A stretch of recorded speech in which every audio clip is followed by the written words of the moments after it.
A Garda Civil busca os restos de Enrique Bolívar, o veciño de Abadín desaparecido nese municipio lucense en 2023. O investigado pola súa desaparición recoñeceu ser o autor da súa morte. Fixo onte, tras participar cos investigadores nunha reconstrucción dos feitos. Asegura que atropelou o octoxenario de xeito involuntario. Despois entrou en pánico, segundo explicou, e desfíxose do cadáver nun piñeiral. Polo de agora, o corpo da vítima non apareceu. Os familiares do falecido sempre sospeitaron do autor confeso e seguen sen crer na súa versión dos feitos. Non creemos que dixo que foi involuntario, non creemos nada do que dixo. Porque nosotros o que creemos é que ele o fixo para rebaixar condena, pero non para dicirnos a verdade. Ninguna confianza. Este chaval é un trilero, leva toda a vida sendo un trilero, un delincuente profesional, non hai máis que ver o historial. Levase rindo da familia 2 anos e algo e agora empeza a rirse da xusticia.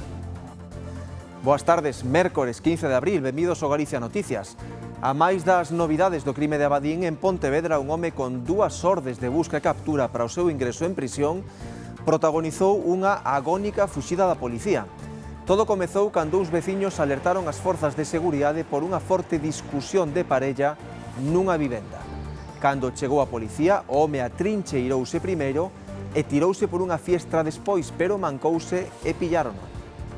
Mi hija se asomó a la ventana y vio allí a alguien ensangrentado y yo me fui para el comedor con mi nieta porque gritaba tanto que nos asustamos.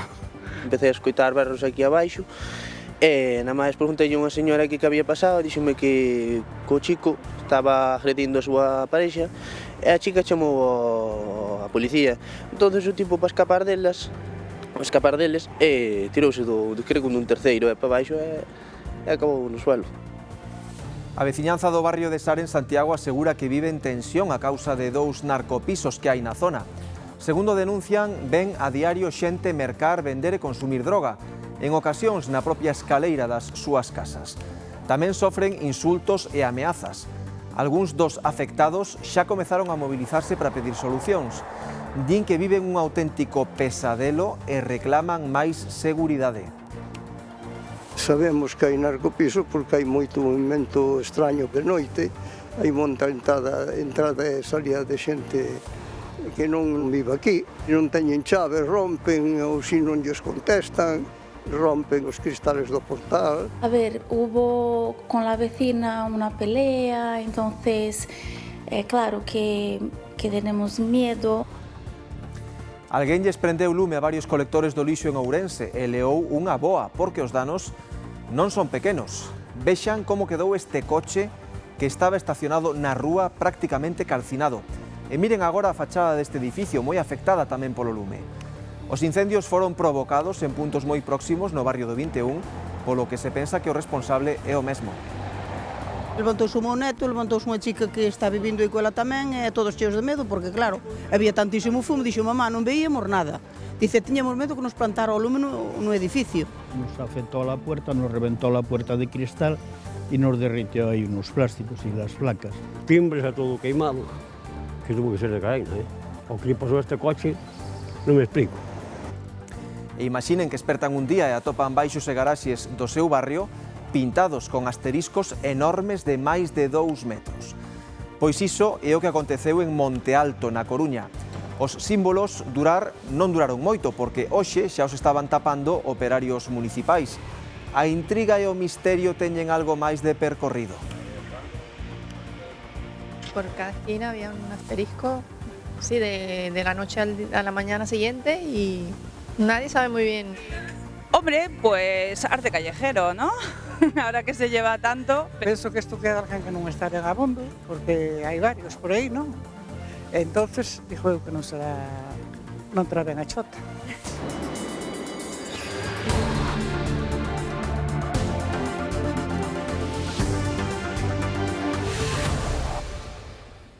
O home que apareceu morto onte no porto de Ribeira puido suicidarse. Segundo fontes próximas, toda a información recollida ata o momento apunta a que o home puido quitarse a vida de forma voluntaria.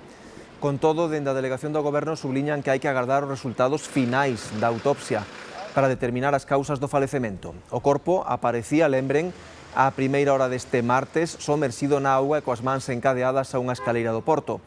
O falecido é un home da vila de entre 30 e 40 anos que vivía no Porto do Son. Un irmán seu foi quen o identificou. A Garda Civil busca os restos de Enrique Bolívar, o octoxenario de Abadín desaparecido en 2023. Nas últimas horas, o investigado pola súa desaparición recoñeceu que foi el que o matou accidentalmente e ocultou o cadáver nun piñeiral. Xoel, contanos. Sí, Raúl, de feito, segundo a versión que o autor confeso deu onte a xuíza, trataríase deste piñeiral que está situado a escasos 2 kilómetros de Fontepresa, que era o lugar no que tanto o autor confeso como a súa vítima residían. Durante a xornada de onte acudiron ata aquí equipos da Garda Civil e tamén de forenses para rastrexar a zona na busca de restos, finalmente sen éxito. Apuntan as autoridades a que un animal puido desplazar eses restos no lapso de tempo entre o 2003 e a actualidade. Hoxe estaba previsto, en calquera caso, que se retomasen eses labores de búsqueda, pero será finalmente mañá cando acudan ata aquí un xeorradar, tamén cans especializados na busca de restos humanos e un equipo de forenses para continuar con eses labores. Lembremos que este caso se remonta a setembro do ano 2023 e houbo que agardar ata onte para que o autor recoñecese que atropelou accidentalmente a Enrique. Posteriormente introduciu o seu corpo nun coche que calcinou e trasladou os restos de Enrique hasta este punto no que nos atopamos. Con todo, a familia non cree nesta versión e desconfía tamén en que poidan atopar os restos neste punto. A familia desconfía de que os restos de Enrique aparezan no lugar sinalado polo investigado. Este chaval é un trilero, leva toda a vida sendo un trilero, un delincuente profesional, non hai máis que ver o historial. Levase rindo da familia 2 anos e algo e agora empeza a rirse da xusticia. Porque toda a zona foi penteada por familia, veciños e forzas de seguridade sen atopar ningún rastro. Inverosímil para os familiares que non os alertase a presenza dun corpo en descomposición a apenas 500 metros das casas. A ver, unha das posibilidades tamén é que ele este faltando a verdade e que a zona que indica pois non sea realmente onde depositou o corpo. Aquí non creemos que nesta zona, non creemos aquí no Pinar este mismo, non creemos que estea. Cando desapareceu Enrique fixamos búsquedas 15 días seguidos e viñaron os cas da Guardia Civil, ven unha empresa especializada en búsqueda tamén con cas, viñaron 3 cuadrillas de cazadores cos seus cas tamén buscar toda esta zona e non creemos que quedara aquí o corpo como el dice. Tan sequera hai a posibilidade de descubrir restos de roupa de Enrique porque o investigado di que deixou o corpo espido no monte e tirou a vestimenta nun colector camiño de Ribadeo onde lle prendeu o lume o seu coche. Por medo, porque como el o había tocado, pois para que non quedaran, para cubrir os seus pasos, que non quedaran restos, huellas de que el había tido ningún tipo de participación e por eso ante o medo que lle quitou a roupa e a depositou no colector de lixo. Na súa confesión, Javier Montero di que o atropelo e morte de Enrique foi accidental. Creemos que dixo que foi involuntario, non creemos nada do que dixo. Porque nosotros o que creemos é que el o fixo para rebaixar condena, pero non para dicirnos a verdade. Ahora habrá que ver, en primeiro lugar, se hai algún resto, analizar ese resto, saber que nos poden decir, que información nos poden aportar, e logo habrá que proceder a tomar as declaracións, pois practicar todas as dilixencias na fase de instrucción, de cara a ver se é posible, se realmente ese homicidio se produxo tal e como el dice por unha imprudencia ou cun ánimo de querer matar, cun ánimo doloso. O investigado permanece no cárcere de Bonxe, onde xa estaba ingresado por un roubo. Un home con 2 ordes de busca e captura pro seu ingreso en prisión protagonizou unha agónica fuxida da policía para intentar evitar a súa detención en Pontevedra. Os veciños alertaran as forzas de seguridade por unha forte discusión de parella nunha vivenda. Cando chegou a policía, o home atrincheirouse e cando se viu acurralado, tirouse por unha fiestra para fuxir, pero mancouse e acabou arrestado. O barrio de San Antoniño, en Pontevedra, foi escenario dun gran dispositivo policial o luns á tarde. Os veciños alertaran dun posible caso de violencia de xénero nunha vivenda deste inmoble. Escoitaron unha forte discusión dunha parella e chamaron a policía. Cando chegaron os axentes, a muller intentou disuadilos e negou que fora agredida. Tampouco presentaba sinais de violencia, pero os axentes detectaron que o home estaba no interior da vivenda e ao intentar acceder non puideron porque colocaran mobles na porta para impedir que entraran. Ao verse acurralado, saltou por unha ventá que dá a un patio traseiro para intentar fuxir e evitar ser detido. Calculou mal o salto, non alcanzou a pasarela e caeu ao chan.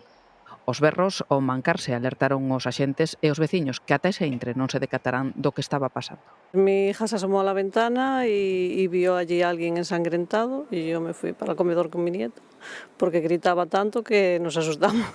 Cando empezaron a chorar, aí non sei que, uns gritos, e salín afora e parece ser que estaba aí a policía, había moita policía, e xa o estaban metendo na ambulancia e tal. O rapaz gritaba, despois empezaron aí os veciños a decir que era un chaval xoven, que se viñera a policía e que se tirou pola ventana, escapando. Eu salindo do meu piso, empecé a escoitar berros aquí abaixo, e nada máis preguntei a unha señora que había pasado, díxome que co chico estaba agredindo a súa parexa, entonces o tipo para escapar deles,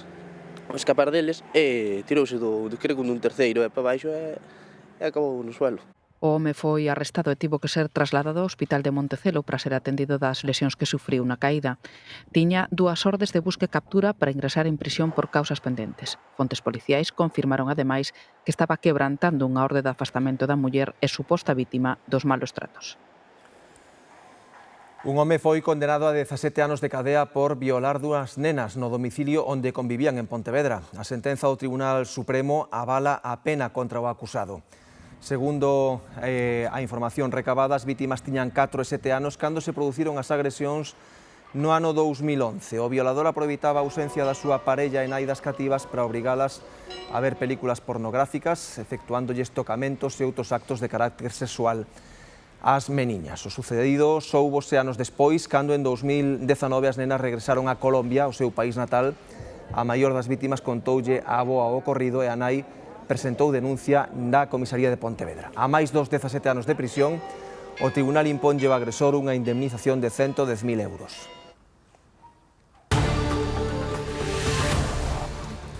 Imolles contar de seguida a situación que están a padecer os veciños da parroquia de Figueiras en Santiago. Din que non paran de roubarlles nas casas, levándolles obxectos de tamaño pequeno pero de valor grande, económico e sentimental, como xoias ou reloxos. Creemos que xente moi áxil porque acceden a través dos vallados das fincas, incluso polas partes altas das casas. Hoxe pola mañá o barco de Valdeorras despertou cunha operación da Garda Civil relacionada co tráfico de drogas. O amplo dispositivo inclúe un numeroso grupo de axentes, varios vehículos e un helicóptero. As actuacións comezaron contra as 7:30 da mañá en varias rúas do centro da capital valdeorresa. Actuacións centradas en diferentes pisos das rúas Eulogio Fernández e Ramón Cajal. O dispositivo policial está relacionado co tráfico de drogas, operación que aínda nestes momentos está en marcha, impulsada polo xulgado de instrucción do barco de Valdeorras e que polo de agora se mantén en segredo de sumario. Temos máis datos facilitados pola Garda Civil da operación Pampa Tracker, que permitiu desartellar unha banda de atracadores de bancos na zona de Vigo. Os axentes esperábanos ás portas da sucursal que ían asaltar preto de Balaídos. Era o grupo de delincuentes dirixido por un atracador histórico, o Tielas, que xa dera un golpe había poucos meses no Porriño, do que levaran 138.000 euros. A Policía Nacional e a Garda Civil conseguiron detelos e foron postos a disposición xudicial por roubo con violencia e intimidación, tenza ilícita de armas ou detención ilegal. Dos 5 detidos, 3 ingresaron xa no cárcere. Iban caracterizados, utilizaban armas de fuego, además utilizaron armas blancas, bridas, sprays de defensa personal. Iban totalmente preparados para cometer un nuevo atraco. Sin embargo, impedimos su entrada en la sucursal bancaria para evitar riesgo ya no solo para empleados, sino también para clientes o compañeros que pudieran ser alertados por una alarma antiatraco. Na Coruña continúa o xuízo contra o loteiro acusado de quedar cunha primitiva de 4,7 millóns de euros. Hoxe, entre outras testemunhas, declararon a viúva e maila filla do suposto lexítimo propietario do boleto. Ambas as dúas concretaron que o home tiña uns números prefixados para facer as apostas manuais e que unha desas combinacións acompañaba a primitiva millonaria cando se comprobaron. Agochada tras un biombo para non ver os acusados, a viúva do suposto lexítimo propietario da primitiva millonaria detallou que sempre pasaban o Nadal fora da Coruña e que tamén facían viaxes a varios puntos de España co Inserso, un punto clave na investigación policial para poder identificar este home. Explicou tamén que o seu marido, falecido no 2014, xogaba con frecuencia e que sempre levaba os boletos feitos con números que el escollía, malia que, nalgúnas ocasións, si podía facer algunha aposta automática. En esos viajes, a ver si su marido pues seguía jugando o si acudía a alguna administración de lotería. Sí, yo le acompañaba. ¿La combinación exacta no la sabe? No, sé que tenía en casa libros con combinaciones y con eso, y era muy de números. Tamén detrás do biombo, a filla concretou que o seu pai xogaba números fixos vencellados a datas de nacementos. Mi padre era muy habitual que utilizase lo de las fechas de nacimiento y enseguida me percaté de que efectivamente esa combinación tiene que ver con la fecha de nacimiento de él. Unha aposta que acompañaba a primitiva premiada con 4,7 millóns de euros cando se comprobou o boleto. Falou tamén do extracto dunha tarxeta de crédito que sitúa o home no centro comercial onde se selou a primitiva millonaria e tamén nun supermercado de San Agustín cando se comprobou o billete na administración do loteiro agora acusado. Declarou tamén o que no 2012 era xefe de sección de verificación e difusión de resultados da SELAE. El foi quen se desprazou á Coruña para recoller na administración de loterías de San Agustín a primitiva millonaria. Contou que ese día si notou preocupado a Manuel Reija, o outro investigado. Preocupado sí, porque la circunstancia de que además fuera su hermano el que había encontrado el boleto, o sea, el resguardo, pues le provocaba cierta inquietud, no en cuanto a que dudara del hermano, que en ningún momento me manifestó ninguna duda, sino en que, bueno, que era concretamente me recuerdo que me dijo que estaban por el apellido de la familia. O xuízo segue mañá coa declaración de máis testemuñas. En Santiago, a problemática asociada aos narcopisos esténdese ao barrio de Sar. Dende hai pouco sofren alo menos 2 en poucos metros. Hai certa movilización veciñal, pero tamén moito medo a dar a cara. Sabemos que hai narcopiso porque hai moito movimento extraño de noite. Hai monta entrada e salida de xente que non vive aquí. Non teñen chave, rompen ou se non lles contestan. Rompen os cristales do portal e parece ser que no piso ese teñen un montón de basura, bicicletas, creo que roubadas, Agóchase por medio das represalias, como a todos, porque son violentos e comprobámolo. Este o saúdo sen mediar palabra en zona pública, despois ameazas e insultos. Para quen convive con eles, sexa na propia escaleira ou nos edificios máis próximos, é o pesadelo do día a día. Golpes a las puertas, hablando y tal, nos despertábamos en la madrugada, tenían como que la costumbre de venir y tocar el inter de todos los pisos y estar tocando. Bueno, hace poco también rompieron el vidrio de la puerta principal, ha venido la policía. Non na mesma rúa, pero sí a poucos metros. Aí tamén creo que hai 2 ou 3 consumidores en un piso aí que está ocupado, un piso aí que está tapiado pero ocupado. E tamén suministran gestos tamén. Aquí a venda e o consumo súmase a ocupación. A ocupación dunha casa que ten entrada tamén polas hortas de atrás, un acceso perfecto para evitar a vigilancia policial. Escuchaba barullos y muchísima pelea. A ver, hubo con la vecina una pelea, entonces, claro que tenemos miedo. Protéxense como poden. De feito, son edificios sinxelos, sen luxos, pero non escatiman en cámaras de seguridade, alarmas e mesmo abogados. Hubo caso de robo, bueno, cosas pequeñas, pero... por ejemplo, la decoración de Navidad en las puertas habían robado y tal. Los vecinos empezaron a moverse para intentar denunciar. Confían pouco nunha solución, sabendo pola experiencia de outras zonas nas que levan tempo xa coa mesma problemática, venda e consumo. 2 incendios en colectores do lixo causaron danos importantes esta madrugada no barrio Ourensán do 21. Todo apunta que os lumes foron provocados pola mesma persoa, porque se iniciaron un tras outro e a escasa distancia. Cristina do Río, contanos. Os danos máis importantes foron neste turismo, xa poden ver que quedou completamente destrozado, estaba aparcado ao lado dos colectores, os veciños dos edificios máis cercanos tiveron medo de que as lapas chegaran tamén ás vivendas, contanos que eran de grandes dimensións. Casi simultaneamente había outro incendio tamén en colectores moi preto de aquí, nunha rúa perpendicular a escasos 100 metros. Naquel caso, as lapas ocasionaron danos na fachada do edificio. Pasaba pouco das 4 da mañá cando os bombeiros de Ourense comezaron a recibir avisos, varios á vez porque foron 2 incendios prácticamente simultáneos. Empezou a sonar así como un ruido extraño, levantei a persiana e xa vin que estaba ardendo isto e que estaba a punto de chegar aos coches. E a veciña de aquí xa me dixo que chamara, eu estaba chamando e xa dixomela que chamara. Levantouse o meu neto, levantouse unha chica que está vivindo aí coela tamén, e todos cheos de medo, porque claro, había tantísimo fumo, dixo, mamá, non veíamos nada. Dice, tiñamos medo que nos plantara o lume no edificio. O da rúa Río Limia foi o que provocou máis danos. Un turismo ardeu prácticamente por completo, desde o motor ata o interior do coche, onde a cor amarela dun plátano resalta sobre o queimado. Do outro lado, outro turismo que tamén sufriu danos. Os contenedores cambiáronos, estaban totalmente queimados, e os vehículos, que este está queimado de todo, e aquel, o pobre, tamén non sei como estará.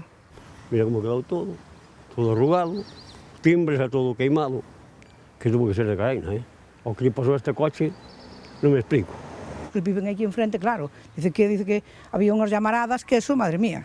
Uns metros máis alá, noutra rúa con nome de Río, Búbal, outro incendio. Aquí o que ardeu foi o colector de envases, un fume negro e denso que tinguiu as paredes e ventás do edificio máis cercano. Está toda a fachada, va a venir ahora creo que un inspector del ayuntamiento. Este veciño do edificio do lado revélanos outro dato. Hai unha semana que tamén lles ardeu a eles o colector. Nos afectó a la puerta, nos reventó la puerta de cristal y nos derritió ahí unos plásticos y las placas. Pues nosotros lo tenemos todo en el seguro de la comunidad, no sabemos quién se hará cargo. Non son casos illados, a historia repítese nas rúas dos arredores. Está pasando en todas as calles por aquí, Semana pasada sí que pasou aí na Quintián, outra, sí que sí. Todas as noites hai un talle por incendiar os contenedores e ala. Se pasou, habrá un mes aí por baixo tamén, na calle que cruza. Pasou a mesma historia. Un contenedor queimouse, pero non queimou coches.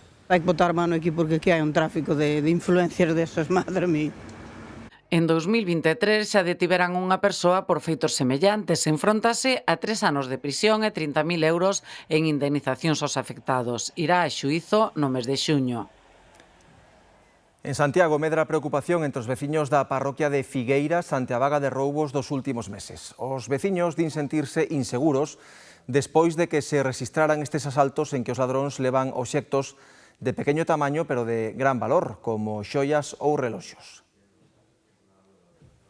A tranquilidade da parroquia de Figueiras anda alterada nestes últimos meses ante a vaga de roubos que están a padecer algúns dos seus veciños.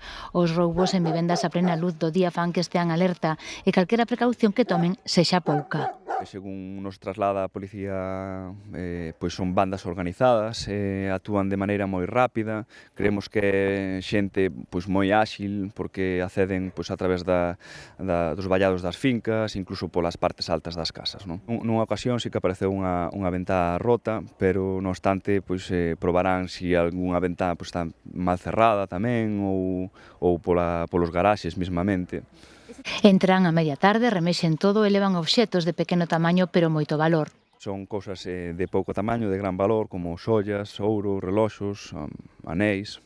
Os ladróns actúan moi rápido e sempre aproveitando que as vivendas están baleiras nese momento. Que non vemos ninguna cousa extraña durante o día cando facemos uso da aldea, vale? Xa sea no coche, facendo deporte ou paseando, pero aproveitan no momento que non están, a eso das 6, 8 e media da tarde, moito máis deso, non aconteceu ningún roubo. Estando xusto no tanatorio ou sendo enterro, non recordo ben, pois aproveitaron que non estaban na casa para roubarlle a esa familia, pois afectada polo que tiña, pois ao chegar a casa e ver todo así, pois como pode quedar esa xente así. A sensación de inseguridade medra entre os veciños que temen novos roubos, por iso mañá pola tarde están convocados a unha charla informativa. Este mesmo xoves organizamos ca policía aquí neste centro sociocultural unha charla cos veciños, non, que están tan preocupados, e mesmamente desde a propia policía que nos digan un pouco como está a situación, si xa teñen sospeita de algunha banda, si xa interceptaron, consellos para cando se deixan as casas baleiras. E mentres, a Policía Nacional mantén aberta unha investigación para dar cos autores deses roubos. De seguida van coñecer a Rafael Sáenz Díez, o membro máis novo do Parque de Burros da Illa da Toxa. Naceu en plena Semana Santa, estivo uns días afastado do foco mediático, pero agora xa se pode visitar e ver en persoa. Nuns minutos tamén lles explicamos o porqué do seu nome. Será aquí, no Galicia Noticias. Naceu en segredo porque foi xusto na Semana Santa, entón, coa cantidad de xente que ven ali ao Grove e que ademais ven a aldea dos Grobis e o entorno, a cantidad de xente sería unha presión moi grande por o burro. Entón, nós o que fixemos foi encerralo coa nai durante eses primeiros días. Unha praga de ratas ten moi preocupados os veciños de Vilariño, en Cangas, tal e como lles contamos no Galicia Noticias. Este martes, un dos afectados fíxonos chegar esta outra imaxe que están a ver un dos roedores portando nada menos que un bocata de importantes dimensións. Na zona piden solucións urxentes, aseguran que as ratas colonizaron o río e transitan libremente pola zona preto das vivendas e dos locais de hostalería. E hai uns días os veciños da parroquia de Marrozos en Santiago denunciaban neste informativo a presenza dunha trintena de vacas soltas na zona, pois ben, o dono do gando será xulgado mañá en Santiago por ameazar cunha forcada dúas mulleres. A veciñanza conta que levan anos sufrindo os problemas que lles ocasionan os animais nas leiras e nos cultivos. Ao parecer, as vacas andan noite e días en control, invaden a estrada e xa provocaron accidentes. O desencontro co propietario do gando incrementouse nos últimos tempos. Segundo explican, cando lle piden solucións, responde con insultos, ameazas e mesmo agresións físicas. En boa parte do barrio moañés do Con levan toda a mañá sen auga e unha incidencia prevista e avisada para mellorar a suministración e aproveitando as obras para arranxar o paseo da praia, deteriorado polos temporais de decembro. Tras meses aillados pola derruba deste muro e por ter que dar unha gran volta aos veciños do Con, están moderadamente satisfeitos do comezo das obras. Vamos desde o 9 de diciembre, os veciños daqui dando a volta todo para arriba sin arreglar. Desde o 9 de diciembre, estamos en abril. É injusto. Eu entendo que iso pertenece a Puertos, pero o ayuntamiento ten que meter man. Por iso temos un ayuntamiento, ¿no? Para que fagan algo. Xa leva, temos que ir a dar a volta para vir para casa. Desde aí temos que ir a dar a volta todo por arriba, todos os días. Ir a vir por arriba todos os días. Quanto tempo de volta é? O dobre, o triple? As obras estánse aproveitando para mellorar a rede de fornecemento de auga con novas válvulas e conducións. Isto provocou un corte de auga na mañá deste mércores que xerou molestias a algúns veciños que non chegaron a sabelo. Lógico, y yo vivo justo donde está la avería, entonces yo entiendo que es normal que haya un corte de agua. Para Sí, mañana. Claro. Lo que pasa es que la verdad yo me enteré de casualidad, porque yo estaba trabajando. Voy con la cara sin lavar, porque no pude. No pude, aparte yo llegué tarde a casa, yo llegué a la 1 de la mañana de trabajar, entonces no pude ni por la tarde ni guardar ni un cubo de agua para lavar un poco de loza en casa, ni nada, nada. Mal, moi mal. Oxe, como foi a vida? Sen ducharse, sen café? Hasta a tarde, hasta as 3 da tarde ou 3, nada. Deulle tempo a coller auga, por si acaso? Sí, xa deixei desde onte, como onte xa sabíamos que iban a cortar, pois xa collemos unha pouca. Que encheron bañeras, cubos? No, un par de tinóns deses. As obras aínda se prolongarán no tempo. O que está a piques de rematar é o corte de auga previsto para as 3 da tarde. No barrio coruñés de Monte Alto, varios baixos e garaxes apareceron pintados con enormes asteriscos. Os símbolos de máis de 2 metros apareceron dun día para outro, xerando moita intriga entre os veciños que se preguntan que haberá detrás deles. No barrio de Monte Alto, hoxe non se fala doutra cousa. Nos levantamos pola mañán, había en varios sitios as estreliñas estas. Está feito con rodillo e debe de medir o asterisco cerca de 2 metros. Hai un aquí, non me había fixado que había aquí un. Sí, a min tamén me pintaron na porta aí da esquina, pero é aquí arriba. Ata 6 baixos e garaxes das rúas que rodean o mercado apareceron pintados dun día para outro con estes misteriosos símbolos, xa vistos noutras zonas da cidade. Penso que isto queda alguén que non está ben abondo, porque hai varios por aí, non? Entonces, dixo eu que non terá ben a chota. Algunha gamberrada, como o tema de romper los cristais. Alguien piensa que son marcas para que luego el ayuntamiento venga y pinte esas fachadas de otro color, cosa que yo creo que no es así. Y luego hay otra teoría que es simplemente una expresión de arte urbano.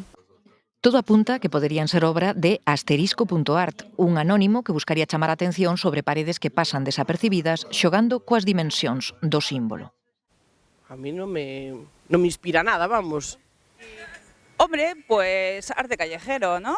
E non sei que quere decir, eu tampouco son artista, así que non podo decir moito. Sí, no es que me moleste, pero bueno, sí me parece un poco una gamberrada, porque hay algunas de esas fachadas que sí las han pintado recientemente. Se se trata dunha intervención artística, será efémera. Un operario do Concello retiraba esta mañá as pintadas, recuperando o aspecto orixinal das fachadas. Se quere pintar, que pinte ahora, o que donde deixou a marca, que lle den o mismo color e que repase. Se ten ganas de pintar. Tan de súpeto como apareceron, os asteriscos desapareceron, pero deixan un ronsel de misterio no barrio, que se pregunta onde aparecerán os seguintes. Imos agora ata a Santa Comba para coñecer a que foi coroada como mellor vaca frisoa de Galicia. Ademais de ter unha morfoloxía case perfecta, tamén é a vaca que máis leite produce na súa granxa. Iria. Si, malia ser moi nova, a vaca Barney teno todo. Non só produce ata 84 litros de leite ao día, senón que ademais é unha raíña da pasarela. Tanto que o pasado domingo se fixo co título de Gran Campioa no concurso autonómico da raza frisoa. Ela de base xa ten o tipo ideal dunha vaca leiteira, pero parte do mérito téñeno os seus donos, que lle dan todo tipo de coidados na alimentación, no descanso e mesmo no champú para que luza perfecta. Na gandería Rubio non poden estar máis orgullosos da Gran Campioa Barney. Lévana preparando para a pasarela de Frisón dende que era unha becerriña. E este domingo conquistou o xurado do concurso autonómico da raza polas súas estupendas formas. Destaca fundamentalmente polo seu sistema mamario, pola ubre que ten e pola súa calidade. Unhas moi boas patas, unha estrutura moi balanceada e esa fantástica ubre que ten, que a fixo gañar o outro día. Pero para subir ao podio non abonda con ter bo tipo. Iván e o seu irmán preparan a conciencia durante todo o ano, con moito cariño e unha dieta específica. Desde a primeira vez que pareu e empezou a dar leite, xa tuvo sempre unha alimentación especial basada en forraxe e pienso, para que este no seu mellor momento de forma e poder competir. Comida especial, boa cama, aseo frecuente con xampú especial e un exquisito coidado da pel fan o resto. Coidase a pel do ubre, por exemplo, con crema hidratante, con cremas de efecto destas frío-calor. Bueno, ten unha preparación moi importante, sí. E por se fora pouco, co que se viu na area do concurso, Barney tamén é a vaca que máis produce de toda a corte. Non é que todas as vacas de concurso sean a maior produtora da granxa, pero esta casualmente sí que é, está producindo cerca de 83-84 litros diarios, chegou a producir xusto antes do concurso. A máis, esta gandeiría de Santa Comba tamén levou o premio de mellor criador e mellor rabaño. Un recoñecemento que permite a estes novísimos gandeiros presumir de ter as mellores e máis fermosas vacas leiteiras do país. E o Parque de Burros da Illa da Toxa conta cun novo membro na familia. Naceu hai uns días, pero mantívose en segredo. Agora, o burro fariñeiro xa pasea ao aire libre co resto dos seus compañeiros. Iso sí, polo momento vai ben pegadiño á súa nai. Naceu en plena Semana Santa, pero ata agora estivo pechado xunto a súa nai para garantir a súa supervivencia. Hace un segredo porque foi xusto na Semana Santa, entón, coa cantidad de xente que ven ali ao Grove e que ademais ven a aldea dos Grobis e o entorno, a cantidad de xente sería unha presión moi grande por o burro. Entón, nós o que fixemos foi encerralo coa nai durante eses primeiros días, sobre todo porque ten que tomar o que é o calostro. Esta primeira leite é fundamental para o seu sistema inmunitario. Agora Rafael Sáenz Díez xa pasea xunto aos seus compañeiros no Parque de Burros da Toxa, onde todos teñen nomes de personaxes históricos que estiveron ligados á illa.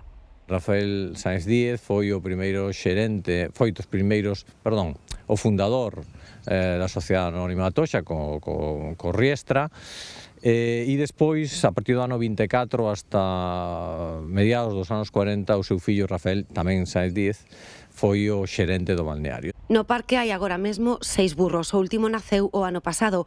Un dos principais obxectivos do proxecto é a preservación desta raza en declive. O que nós buscábamos inicialmente era preservar a raza. Date conta que a súa función hoxe en día está prácticamente extinta, porque os burros servían para as leiras, cargar e demais. Hoxe en día os burros fariñeiros, o seu propio nome. Sen despegarse da súa nai, Rafael adáptase sen problemas ao seu novo fogar e tamén a ser o centro de atención de todos os turistas que visitan a illa.